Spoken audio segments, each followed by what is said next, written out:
It's time to welcome in the next generation of stars. The NBA draft starts tonight where 60-plus players will enter the league in hopes of one day being an all-star player, winning some championships, maybe one day being a Hall of Famer, and most of all, leaving their mark on the game of basketball. On today's show, we're going to dive into some young stars that have already done some of these things, or they are en route to do just that. We're going to rank the top 25 players in the NBA today under the age of 25. This is your early reminder to drop a like or subscribe to the channel. Help us get to 500 subscribers on the channel. That's the next big milestone, and we can't get there without you guys, right? We appreciate any and all support, and we drop 4 videos a week, right? So the grind is not going to stop. It's been for 9 months straight, and we can't thank you guys enough for any and all support. But without further ado, this is the Anomaly Podcast. Let's get into it.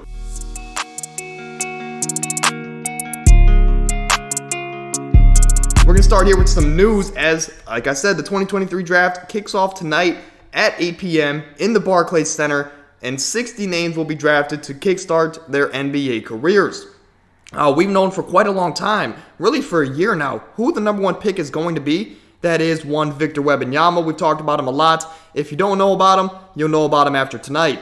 But we know in some order, the next 2 picks will go either Scoot Henderson, Brandon Miller, or Brandon Miller, Scoot Henderson. No matter who is picking in that, as those teams in that spots, the number 2 and 3 picks will be of those 2 players, right? So the draft really starts at 4 tonight with the Houston Rockets. It's a very interesting spot for them. Are they going to bring in James Harden? If so, does that change who they draft? If they don't get Harden, do they go out there and draft Cam Whitmore, Amen Thompson, Ashur Thompson, right? Or do they go with a Jarris Walker? There's a lot of questions here for the Houston Rockets.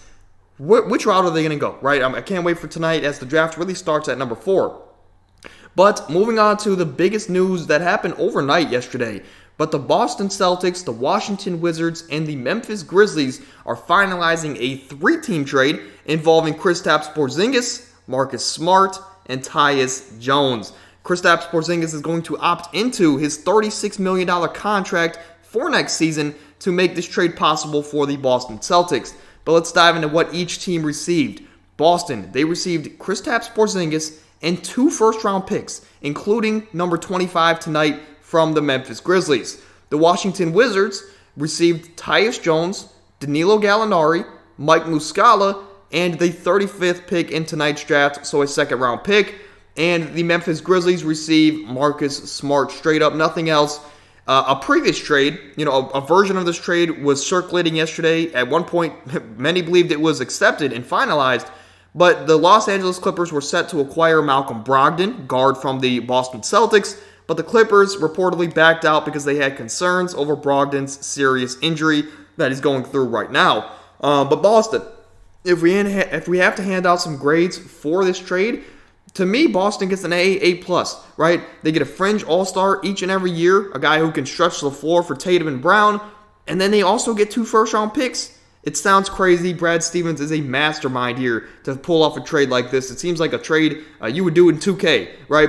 But they also gave away their heart and soul. They gave away Marcus Smart, a guy that's been there from the IT era where they were competing in 2016, 2017, all the way until now, and along the way, he became one of the first guards in years to win the Defensive Player of the Year. So he was their heart and soul, but I believe they made up for it big time with getting Kristaps, getting 2 first-round picks, and they also kept Malcolm Brogdon, which we don't know the severity of his injury. As of right now, all we know that it is serious, right? But if Brogdon's ready to go next season, they kept a point guard as well as getting Kristaps Porzingis and 2 first-round picks. To me, A+ of a trade for Boston Celtics. For Washington, they get a B- for me simply because they're committing to the rebuild. They had to move Kristaps anyway, and they can't control if Memphis is going to give Boston 2 first-round picks, right? So that's why it kind of looks bad on Washington's part.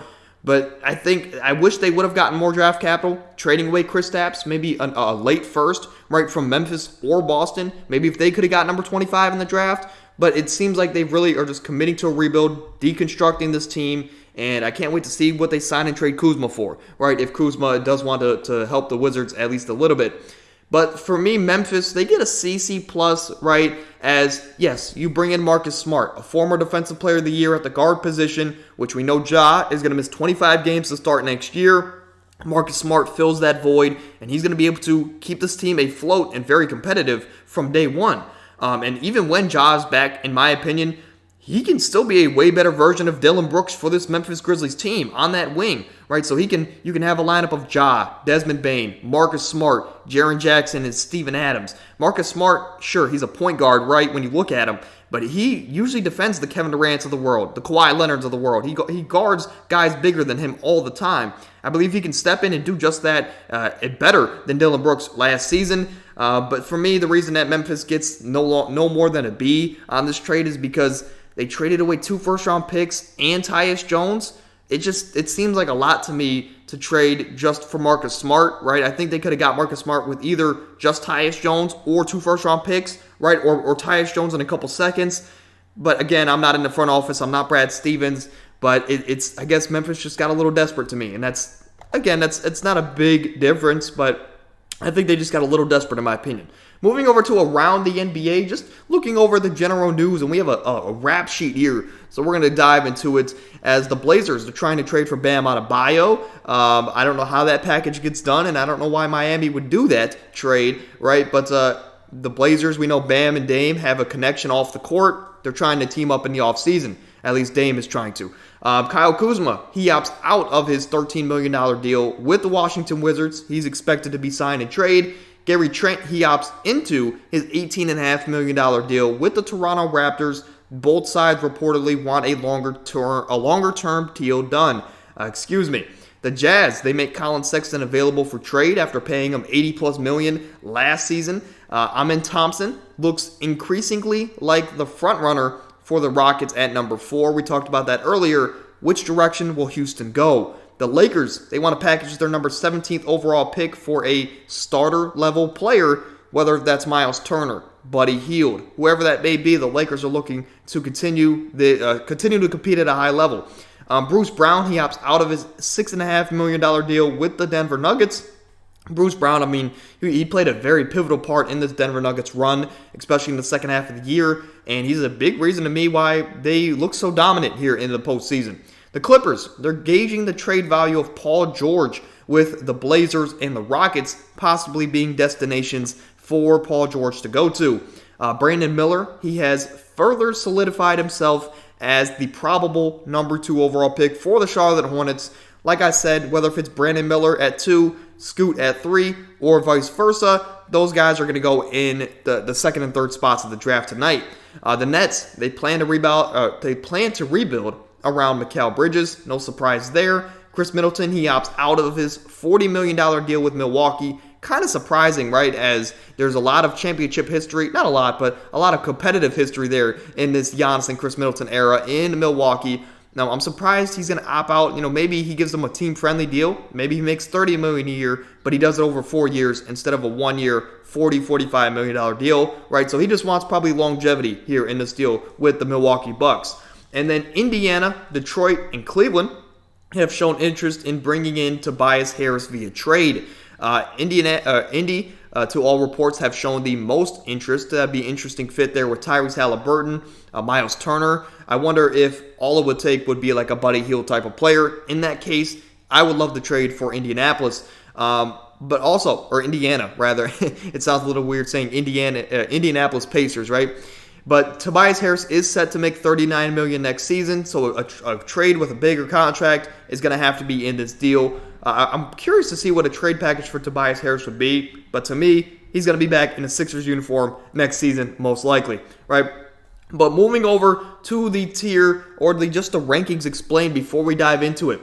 On the screen now, you see some honorable mentions that just missed the list for me. DeAndre Ayton was a guy that I contemplated to the very last moment, but I left him off the list. You'll see why. Brandon Miller, Scoot Henderson, these guys are that talented from day one. I believe in any normal draft class, they're probably going number 1 in the draft, right? But since they're in a class with Victor Wembanyama, they're going number 2 and 3, right? Lou Dort was a tough leave off this list, as well as Jordan Poole. Jordan Poole, I know he had a bad year last year, but I mean, 2 years ago, he was a pivotal part on a championship team that led the Warriors to their 4th or 5th ring. And then Lou Dort, again, an all-NBA level defender for years and years to come. It's hard to leave a guy like that off the list. But the list that will be following this slide, it's going to be based off of current day, what we know right now, and what we've seen of these players as of late. I could have included overall accomplishments in these young players' career, but if you're 24 with 3 or 4 years experience, I don't think it's fair to compare you to a second-year man that's just coming into the league, right? So this is going to be based off of talent and recent production. I made this list, right? I made this list last couple days. I've been contemplating a couple spots here and there, but I came down to this conclusion. You're going to have tiers at the top of your screen, right? There's going to be 5 tiers. There's 25 players, 5 players every tier, right? Obviously.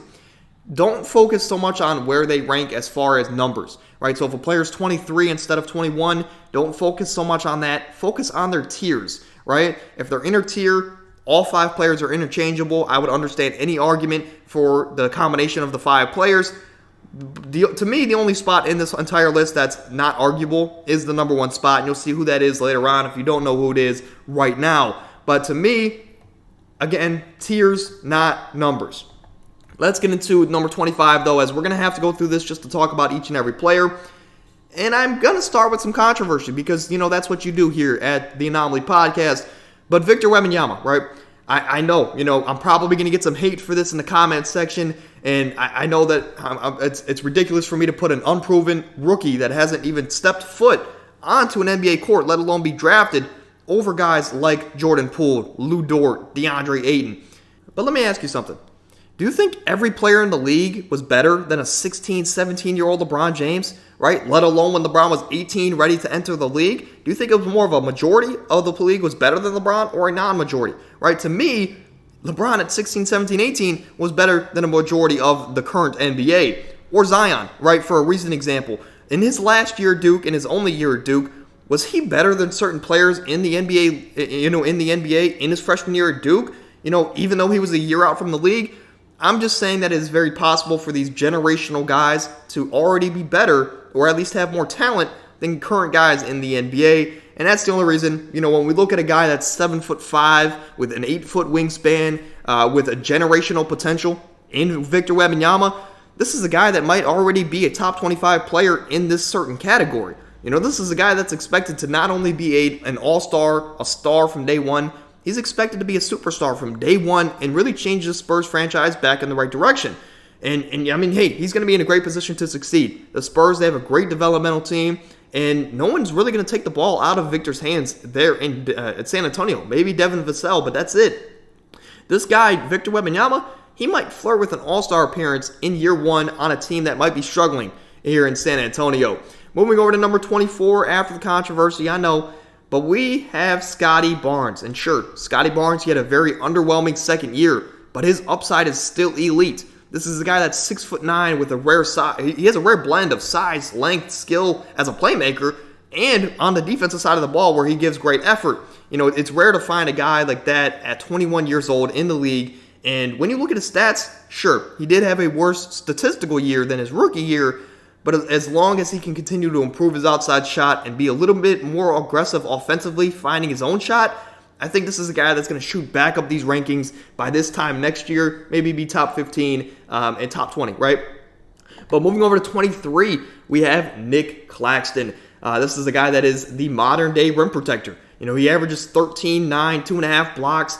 He plays his role in such a great way. I think Brooklyn is in a great position with Mikal Bridges and Nick Claxton to really use these couple guys that they have, their building blocks, so to speak. Maybe they bring back Cam Johnson to be in a very good position that in a couple years can go out there and trade for a Damian Lillard. Or not in a couple years, not Dame. But they can go out in a couple years and trade for a star to come in and really push them over the top and be an elite team. But Nick Claxton, he's positioned himself to get some big money, whether if that's this offseason or next offseason. I'm not too sure. I should have done my research on Nick Claxton's contract, but as of right now, Nick Claxton is an All-NBA level defender, especially at the center position, and he's going to be an All-NBA defender going forward in his career. At least we would expect so, right? Moving over to number 22, Michael Porter Jr. He's quite literally a flamethrower, right? If you're playing 2K, he has the microwave badge from 2K13, right? And to me, Michael Porter Jr. in his current role with the Denver Nuggets, it's not what he could be. It's not Michael Porter at his fullest potential. But this is a guy that's still played great in his role, and he's developed to be a pivotal part in that championship run that the Nuggets just had. This is a 6'10" wing that averages 17.5 points on 40+% from the three-point line. This is a guy that is compared to KD for a reason coming out of the draft, and though he's not playing like Kevin Durant, he's definitely shown flashes at times of being the next Kevin Durant. He does need to be more consistent, in my opinion, and he should continue to develop, especially, just overall offensively, right? Being more of a playmaker, looking at his teammates a bit more than he does. There's always the rumor, there's always the joke of Michael never swing the rock Porter. But I think as time develops, he's going to develop a little bit more, and he's going to make Denver even more dangerous going forward. But this is a guy that won't be on this list next year, and it's kind of surprising he's at number 22. But at number 21, I know this is going to be a little bit controversial, but Anthony Simons, this is a guy that Portland traded CJ McCollum away for to develop. Right, they traded away CJ McCollum so Anthony Simons can come in and average 21-4 on almost 40% from three. Anthony is one of the best young guards we have in the league. He pairs, oddly, very good next to Damian Lillard, even though their play styles are eerily similar, right? This is an elite shooter from the outside, especially off the dribble, right? But he still has that burst to get to and attack the rim. One of the best finishers in the league at the guard position. You can only imagine that if Dame does get traded this offseason, Anthony's only going to take a bigger leap and be higher on this list next year. But Anthony Simons, amazing talent, one of the best young guards in the league.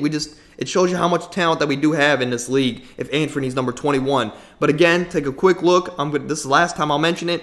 But you see, these 5 guys here, all interchangeable, right? I can understand any argument out of these 5 guys in this tier. But again, don't look more so at the numbers, but the tiers, right? And it's all interchangeable. But moving over to tier 4, as at number 20, I have Josh Giddy. I think he's one of the best European players we have in the league. He's a 6'8", walking triple-double. He may even grow. We just saw that with Jonathan Kuminga. But even in his young career, he is a walking triple-double. This is a guy that he averages 17, 8, and 7. There is much to desire from his overall scoring ability, with his outside shot and just overall efficiency. But even defensively, right, there's something that you want to see improvement on. But he's young, right? And this is a guy that is a walking triple-double. He has a great impact on the game, even though his numbers don't scream triple-double. He's a guy that you need to eye test more so than statistical watch. And for this list, I think it's a pretty good spot for Josh Giddy. Sure, can you make the argument that Anthony Simons is better than Josh Giddy? Can you make the argument that Michael Porter is better than Josh Giddy? Sure, but I think just more so off the eye test, I think he might have a little bit of a bigger impact on his current team than those other 2 guys. At number 19, we have Sengun. And after an up-and-down rookie season, Sengun bounced back in a huge way. He was in the running for most improved player, but this is a guy that, let's not forget, at the beginning of this past year, Bruno Fernando was starting over Sengun.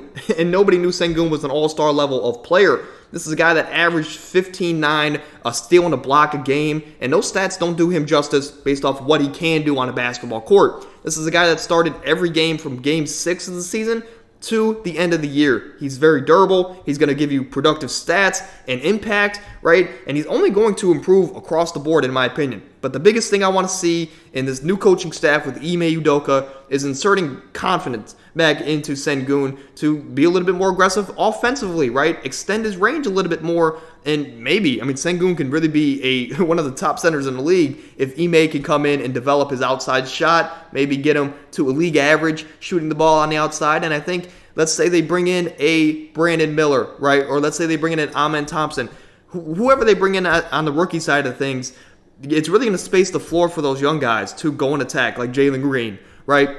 If Sengun can just step out and hit an 18-footer, right, or a 20-footer, right, to space a little bit more than he has. But regardless, he's still number 19, and I'm hard on him because I want to see the potential that Sengun can be, right, at the end of the day. But moving over to number 18, another European player, and underrated is an understatement to me, watching a guy like Franz Wagner. This is a guy who's super smooth on the court, reminds me of a younger Luka, right, but not to the same degree. Luka was in a class of his own, let's be fair. But, Franz Wagner, he's slower, right, but he's methodical. He gets to his spots, he gets his shot off. It's, like I said, super smooth game that's really developed, right? He's really developed into a Swiss Army knife level player for the Orlando Magic. He averages 18, 4, and 4 with a steal every single game. He can also rebound and play make for his teammates. This is a guy that plays the game, quite literally, I'm not trying to be funny, the right way, and he does it very effectively here for the Orlando Magic. I can definitely see these 3 changing spots, right? Or if you want to switch in an Anthony Simons, It's all interchangeable, but all three of these guys, three super young, talented players. Moving over to number 17, we see a guy like Desmond Bane. And one thing we've learned is that Desmond Bane is more than just a spot-up shooter here in his early career. He's scoring off the dribble. I mean, he's getting to the basket. He's finishing in traffic while rebounding and playmaking at an okay level for his position. This is a guy that he's doing all of that stuff while shooting 41% from three on one of the most attempts in the NBA, right? So he is one of quite literally the best role players in the league that we have today. He's averaging 21, 5, and 5 with 21 and a half, 5 and 4, excuse me. This is a guy that's super underrated, and now that Marcus Smart's in the backcourt with him, it's going to be a very interesting fit between those two. But, I mean, Memphis is going to be a very defensive team next year until Ja comes back, and it's going to be scary to go against, right, there in Memphis. But Tyler Hero at my number 16 spot, he's a consistent 25 and 4 off the bench year in and year out. He did start some games this year, but I think going forward he's going to be a sixth man for the Miami Heat, and he's a guy that doesn't bring much defensively. But he was also just a leading scorer on a team that just made the finals in the Miami Heat. He's a very solid scorer and playmaker to be fair. But I think coming off the bench, he's going to be one of the best six-man of all time. When he hangs it up, he's going to be up there with Lou Will and Jamal Crawford if he continues to be in this six-man role. Moving over to the top 15, tier 3, so to speak, and you see a Tyrese Maxey to kick off this list, a guy who's coming off of a career year. The young guard, he just averaged 20-plus points per game while shooting 43% from the three-point line. A guy who's super confident, super quick, and even at his smaller size and his frame, he's still one of the best transition scorers that we have in the NBA. He can score all over the court, right? And though it's likely that James Harden is now going to return per reports, but if James Harden doesn't return next year to this Philadelphia team, I think we can all expect a jump from Tyrese Maxey to 25, 27 points per game and really be that number 2 guy next to Joel Embiid, right? It'd be interesting to see how they can fill that roster out if James Harden decides to leave to a team like the Houston Rockets that has Jalen Green, and Jalen Green's my number 14 player. This is the guy that he's a second-year guy who just averaged 22, 4, and 4, career highs across the board in the statistical categories. And I think maybe we're going to see that again next year. Career highs across the board for Jalen Green. And I did get some heat on Jalen Green a week ago here in this last mock draft I had. But he's still an explosive scorer, tons of untapped potential. I've never doubted the talent that Jalen Green is. But some guys didn't agree with my take on his positioning. If this team were to draft Amen Thompson, right, or Cam Whitmore and bring in a James Harden, regardless, he's my number 14 player. I've never doubted the talent of Jalen Green. I just like to see a little bit more efficiency, right? A little bit more efficiency, which is going to be a common trend here in a lot of these younger players. But number 13 is LaMelo Ball, a guy who's a former Rookie of the Year that we've really yet to see everything from. We've yet to see his fullest potential, in my opinion. This is a guy that only played 36 games last year, but in those games, he averaged 23, 8.5, and 6.5, right? He is the only Ball brother that we really have left in the league, unfortunately to say for Lonzo Ball. But LaMelo Ball, he's still an elite playmaker. He can take and make a lot of tough shots here in the NBA. The next thing for LaMelo to tackle is his efficiency. Hope, again, also his health, right? Maybe he can do a little bit more to change the way he lands on certain jump shots or change the way he lands on certain dunks to keep him healthy for the long haul, right? So health and efficiency are the two things I'd love to see from LaMelo going forward. One of those things is in his control, and that is efficiency, right? But Cade Cunningham is my number 12 spot, a guy who was the number 1 pick just a few years ago. And unfortunately, this is another guy that only played 12 games last year. But in those 12 games, I mean, he averaged 26 and 6. This is a 6'6" guard out of Oklahoma State. Let's not forget. But he does just about everything on the court aside from being efficient, which is the trend in this tier, as you guys can see. But, I mean, Cade Cunningham, he's had some injuries early in his career, but if he can stay healthy, I'm excited to see what Cade can do next year, especially under the development of Monty Williams coming over from the Phoenix side of things. Can Detroit put it all together this year? I think if they're all healthy and they can maybe make a splash or two in free agency, this is a team that's going to be a playoff team next year, not just a play-in team. And number 11 is going to be Evan Mobley, a guy who just finished top 3 in Defensive Player of the Year voting, right? And he's one of the best defenders that we have in the league, in and outside of the paint. He just averaged 16 points, 9 rebounds, almost 2 blocks a game. I will say, as a Cavs fan, Evan Mobley did just have a terrible postseason, right? You'd also like to see him put on a little bit more size. But at the end of the day, this guy is still only 22 years old, and we're expecting a lot from him, right, at 22. He still has time to develop his shot. He still has time to develop his overall game, right, not just going to the paint, throwing up a hook shot. But defensively, I mean, this dude is already among the best in the NBA, and I don't see that changing for the foreseeable future. But, I mean, can you imagine? I mean, in 2 years, if this dude develops an outside shot, where he would rank on a list like this, right?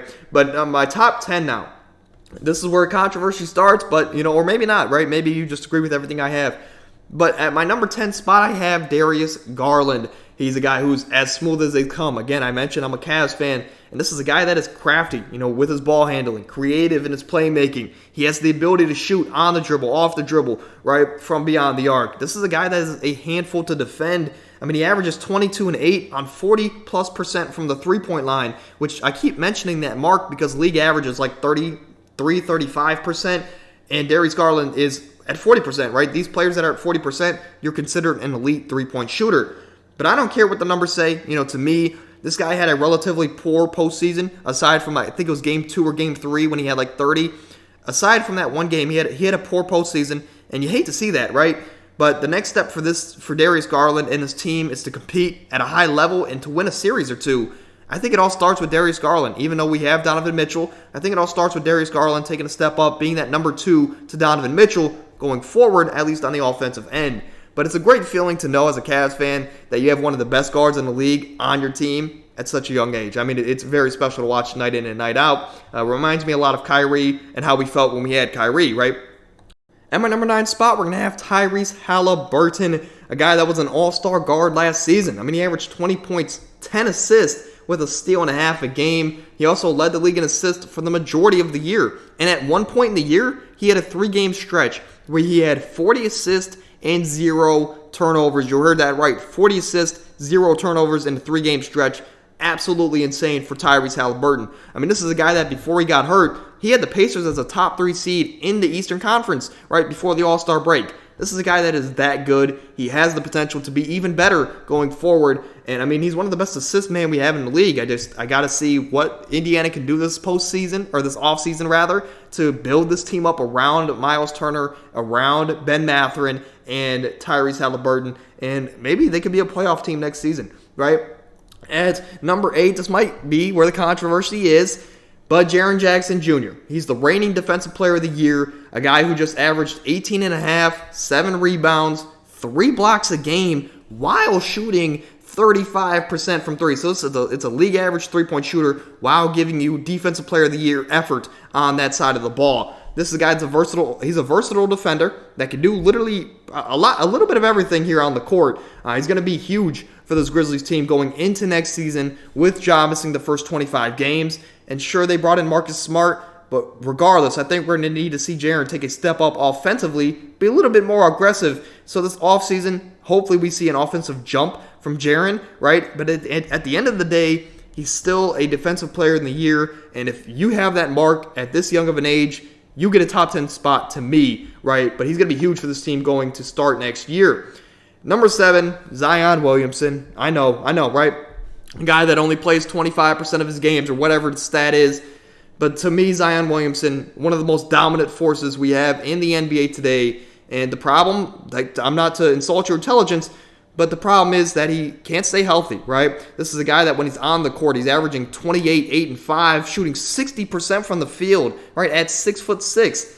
But he's a 2-time All-Star early in his career. I think he would have been a 2-time starter this year if he didn't get hurt, and that's just in my opinion. He's a freak of nature, elite strength, elite athleticism. He's much-watched TV, right, whenever he's on the court. I just wish we got to see him on the court a little bit more, and I think it all comes down to that.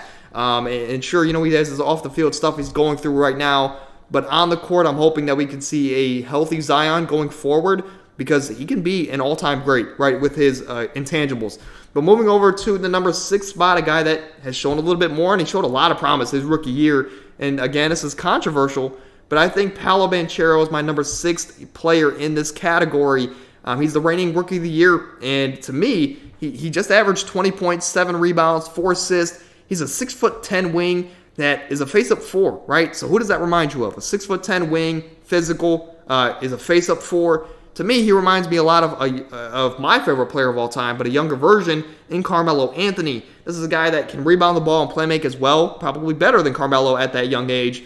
But if Paulo Banchero can figure out his jumper, right, if he can figure out his outside shot, I think the sky is the limit for Paulo Banchero. And again, I know the argument, how many times are we going to come up here and say that these young players are a jump shot away? How many times are we going to come up here and say, oh, if he developed this or that, he would really take that next step? I understand the argument, right? But for a video like this, when we're talking about these young players, I think Paulo, especially going into his second year, I mean, if he can just not shoot 0 of 30 for a month like he did this past season from the three-point line, this guy is going to be that much more dangerous offensively and can really take Orlando to the next level.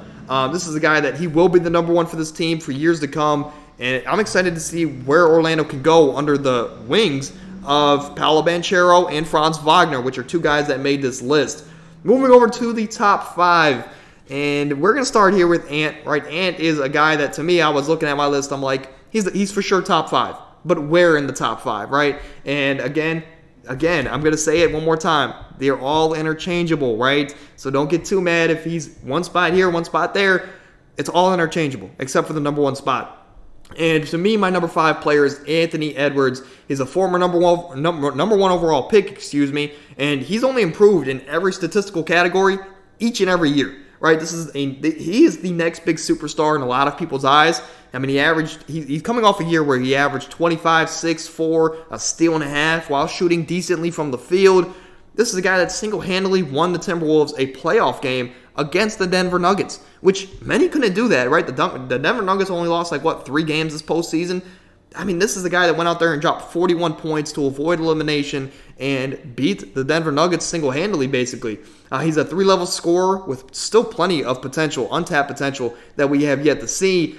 This is a guy that I wanted to rank higher, but I couldn't. But Anthony Edwards, I mean, 2 times he's been to the playoffs already in his career, and he showed out every single time, right?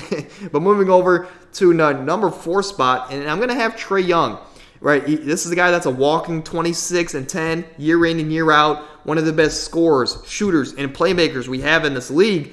But he's also maybe one of the worst defenders, and he's also maybe one of the most hated players in the NBA. Now, his efficiency was down last season, so I can understand if he drops in your rankings more than I have him in mine.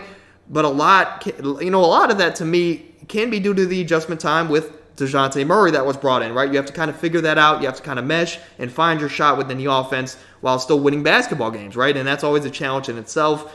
But is Trey Young a defensive liability, right? Yes, right? But no matter what you say about Trey Young, he's still one of the best guards we have in the league. And to me, I think I would just prefer a little bit more two-way ability from these top 3 guys, or just overall superstardom, right? Which you'll see in the number 1 spot. But my number 3 guy is Shai Gilgeous-Alexander, the Canadian, but this is a guy that's an all-star. He's an all-NBA level guard who did everything on the court last season. I mean, he averaged 31.5 points, 5 rebounds, 5.5 assists, with a steal and a half and a block. So this dude did everything in the statistical category while shooting over 50% from the field, So this dude did everything on the court for the Oklahoma City Thunder. He led one of the youngest teams in the NBA to the play-in, and then he also won a game, right? So Shai took that superstardom leap last year, and to me, it doesn't look like he's slowing down at all. He's one of the youngest, yet most special talents we have in the league. And sure, could he also improve defensively? Yeah, you could argue that. Could he develop his outside shot a little bit more? Yeah, you could say that. But I think this is a guy that single-handedly carried the Thunder to a play-in win, and I think he's only going to improve. He's only going to be a top 5 guard in the NBA for years to come, not just in this category. But my number 2 spot is going to be Demetrius Morant. Yes, I pulled out his government name, but regardless, this is a guy that, due to his scoring and athletic ability, he's no doubt one of the most fun players in the NBA to watch. I mean, he's an all-NBA level player year in and year out, and he should be for the next decade, right? But I just got to hope that he doesn't get too much in his own way off the court. And that's really what it comes down to for Ja Morant is, this last year and a half for Ja, these last 2 years have been riddled with just off-the-court issues. If this dude can just figure it out off the court and just focus on the court, I I mean, he's going to be one of the most special players we've ever seen, right? I mean, he's on the trajectory to a Hall of Fame career. but can he just get out of his own way, right? Just a little bit more off the court. And my number one spot, the only spot on this list that is undisputable. I will not understand an argument. If you go in the comments trying to argue this, you will be blocked. I will block you from the channel because you don't know basketball, right? But Luka Doncic, point blank period, to me, he's a top 5 player in the NBA. I'd argue a top 3 player, right, at this point. But this is a guy that's capable of averaging 32, 8, and 8, or almost a 32-point triple-double with a steal and a half a game. He's one of the best playoff performers of all time already in his young playoff career. He hasn't won a ring yet, right? But he's I think, second all-time in points per game in the playoffs, only behind Jordan. He might even be number 1, right? But you can't say enough about Mr. Luka Doncic, Lukizis, right? This is a guy that he's everything for Dallas. And hopefully, I mean, if they continue to not build enough around Luka Doncic, maybe Dallas, can give a call to Cleveland, right, as a Cavs fan and say, hey, we got a player here, give us Jaren Allen and Isaac Okoro. But regardless, right, obviously that's sarcasm, but we're going to go over here to just a recap. As you see, my 1 through 25, we have some controversy there with Vic at 25, right? But I think, again, I'm just saying with his potential, he is definitely, you can make an argument here that he's in the top 25. I think this is a pretty solid list. Remember, again, I'm going to say it for the 3rd time, even though I've said it 2 or 3 times already. These lists, are based off of tiers, right? So 1 through 5 is a tier. 6 through 10 is a tier, etc., etc. I would not be mad if you came up here and said Ant was the 3rd best player in under 25, right? I would not be mad at that. But again, it's in tier systems. Don't overreact to 1 or 2 spots. But regardless, that is going to do it for today's show. Shorter show, right? But I mean, we covered a lot. We covered everything NBA related as far as the draft, recent news, the recent 3-team trade that went on last night. First trade of the 2023 season. Kind of crazy, right? But that is going to do it for today's show. We will see you guys tomorrow with some fantasy football content as we're back with another mock draft here on the channel. And it's 4 days a week. I mean, we're dropping 4 videos a week, 2 fantasy, 2 podcasts, and we're grinding over here, right? And we've been doing it for 9 months now, right? So, I mean, we're on the road to 500 subs. Help us get to that point, please. If you enjoyed, drop a like, share the podcast, or subscribe. I mean, it all goes a very long way, and we can't thank you guys enough for all the support that we get here on the channel. But without further ado, we'll see you guys tomorrow with another mock draft here on the channel. And until then, stay happy, stay healthy,